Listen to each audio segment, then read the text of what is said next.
2 Curaçaose vissers zijn op zee gered. Dat gebeurde afgelopen weekend. Op 31 januari kwam er een melding binnen.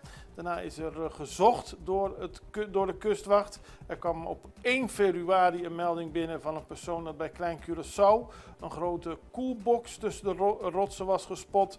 Later werden andere zaken bekendgemaakt. Dus er werd heel erg uitgebreid gezocht in zee. En uiteindelijk zijn er 2 mannen gevonden. Zij dreven op een deksel van een koelbox. En ze zijn gevonden door het pleziervaartuig My Pearl. Die heeft beide personen uit het water gehaald en hield gedurende de reddingsactie contact met het MOC. Dat is het Maritiem Operatiecentrum van de Kustwacht. My Pearl is richting Curaçao gevaren en de 2 mannen zijn overgedragen aan een Metal Shark patrouilleboot van de Kustwacht. De 2 mannen gaven aan dat ze al 2 dagen op zee hadden gedreven en uitgeput waren. Bij aankomst aan de kustwachtstijger bij Parera zijn de 2 overgedragen aan de ambulancedienst.